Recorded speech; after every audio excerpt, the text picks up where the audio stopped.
Good afternoon, my name is John Melby. This is Gaming with Madness.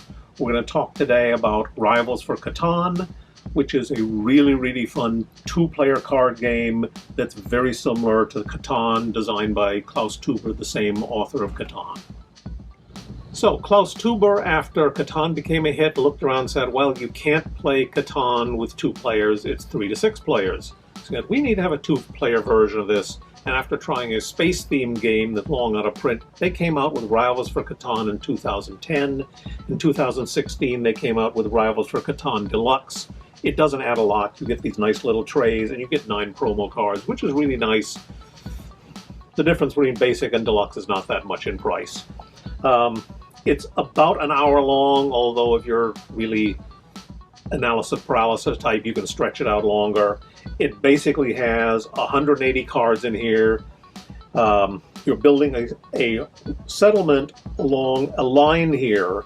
In Catan, you had a map of hexes. Here you just have a line of roads where you've got settlement road, settlement road, settlement, and so on. And on either side, you get buildings and regions for resources. Basically in the game, just like normal Catan, play the same. You roll your dice, get some resources, you may have an event happen, and you use those resources to build stuff up. Eventually in the base game, whoever gets 7 points wins. Settlements are 1 point. If you've got a city out there instead of a settlement, that's worth 2 points. It's a basic simple game to 7 points for the base game. You can use advanced rules, and you can throw in what they call Age of Prosperity or some other expanded building cards to make the game a little bit more expanded. So, this is a little bit simpler in some ways than Basic Catan, and in other ways more complicated because the buildings add a lot to here. But in the layout, you have a basic starting layout, which is this. You start out with 2 settlements. Settlement has a road there, and when you expand, you have to expand to have a new road. So I started here, I add another road, and I add another settlement, so you can build out more settlements. Then around those settlements, on each corner, you have what are called regions, and these regions give you resources. Unlike the base Catan, where you had cards to tell you resources, here, when you get more resources, like if I got a sheep, I rotate this, so now this signifies I've got 2 sheep, and further I can go up to 3 sheep there.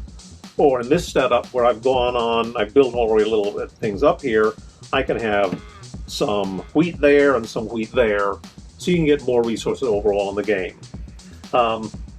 Basically, you start out with 2 settlements, 1 of each of the basic resources except gold, and you start playing. And it's the same play as Catan. You roll dice. This dice may give you an event, which does something weird for everybody, and this dice means everybody gets some resources. So I look at 5, there's a 5, so I'll get some resources there. That's my only 5. And my opponent here will do exactly the same thing with these dice.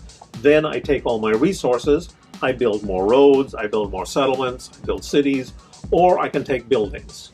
And here you see around your 2 base settlements, they have spaces on the top and bottom of each settlement where you can build buildings. Here I have a brick factory, doubles the production of bricks next to it. Here we have a lumber camp. I've got 2 woods on either side of it, so when they produce double wood.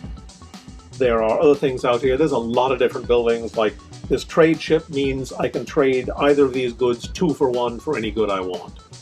There's army cards or hero cards, and when you get the biggest army of heroes, you get an extra bonus victory point towards the end of the game. There are lots of different cards here, and in the game you can add on other themes. This comes with 3 different themes, about 30 cards in them.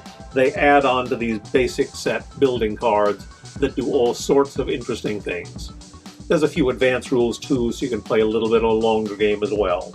There are 3 theme expansions in this box. The themes are Era of Gold, Era of Turmoil, and Era of Progress. And that lets you do quite a lot with a simple game here. This is a nice little game to talk about. So in this game, this is a very fun little game that doesn't take too long. Again, it's about an hour, unless you can make it long if you add all the different themes in here. It has a feeling for Catan because you're getting resources, rolling dice, but then you have these buildings that do all sorts of different things out there. And that gives you a ton of different possibilities. Now, the only nit I have entirely here in the game is because it's a card game and you're drawing these building cards at random, there's a little bit of randomness there. If this was a longer game, I wouldn't like it, but because it's short enough, I can live with that little bit of randomness, and I can use it. I can say, oh, I never thought about this card, but I can find a way to use it now. And there's a few other ways you can get around the randomness, but that's still a very, very minor nit. The game has 2 different boxes of expansions, Age of Enlightenment and Age of Darkness. Each of those boxes comes with 3 different themes you can add into the game.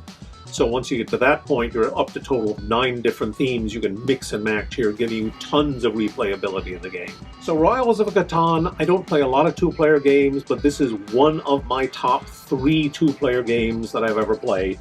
It is just a marvelous game. The game actually came out of an earlier 2-player game called Starship Catan that is long out of print, that is probably my favorite 2-player game.